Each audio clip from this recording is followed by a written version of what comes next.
You are listening to Christian Audio's production of The Sacrament of Happy, What a Smiling God Brings to a Wounded World, written and read by Lisa Harper. This audio recording was produced in 2017 by Christian Audio, which owns the copyright. No portion of this recording may be reproduced for any reason without prior written consent from Christian Audio. This edition issued by contractual arrangement with B&H Publishing Group.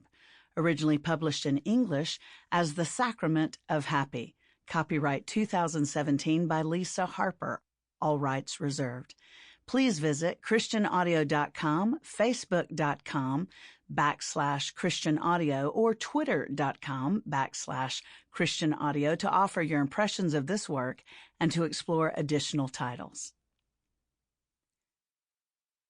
To my daughter, Melissa Price Harper, who, other than my salvation, is the greatest gift God has lavished me with, and whose happy giggle makes my whole world go round.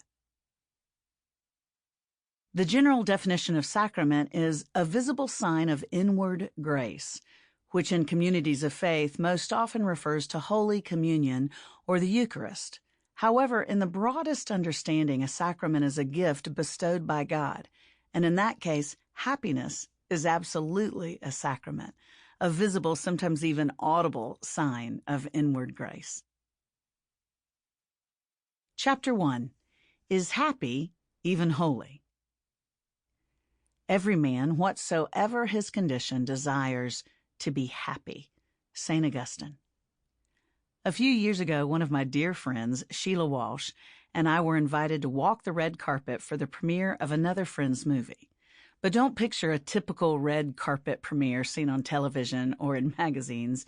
Imagine more of a burgundy, indoor-outdoor polypropylene floor covering kind of event, taking place at a multiplex in the suburbs next to several fast food restaurants. Suffice it to say, we were tickled before we even got there. Sheila's husband, Barry, chauffeured us to the event since we weren't sure we could walk, much less drive, in our snug fancy dresses. We parked at the edge of the lot so we'd have privacy to make any necessary hair and makeup adjustments before facing the swelling crowd of 8 or 9 people who'd gathered to meet us. While the place he parked was private, it was, unbeknownst to us, also next to a grassy median that was soggy from recent rain. Therefore, when Sheila lifted her gold silk skirt and stepped gracefully out of the car onto the adjacent turf, her 4-inch heels were immediately sucked into the mud, rendering her flailing and stuck like a stork in quicksand. I sprang into action, heroically yelling for her to hang on, while I attempted to squeeze myself out of the back seat of Barry's claustrophobic 2-door sports car that was obviously designed by sadists. 2 broken fingernails and 1 snagged sleeve later, I finally emerged to render her aid, but as soon as I grabbed Sheila's arm to pull her to dry land, the heels of my shoes pierced through the muck, effectively pinning me in place too. We grabbed each other frantically like 2 sailors who realize their ship is going down fast and they've missed the opportunity to jump overboard. As we toppled over in an ungainly heap, I really had no option but to fall squarely on top of my more petite pal.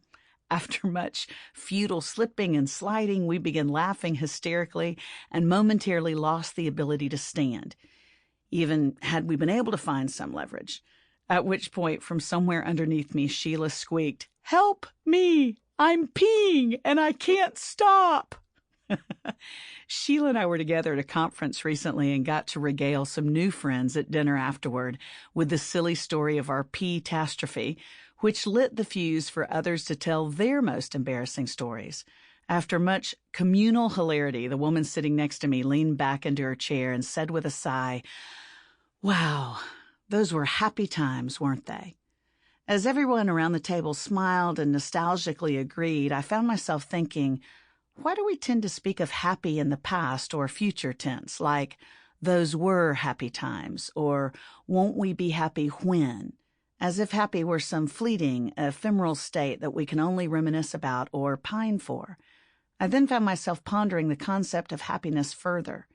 Since the Bible says every good gift is from God and happy is good, I wonder if happy is actually a gift from God, a sacrament of sorts. And if that's the case, We could actually... Sample complete. Ready to continue?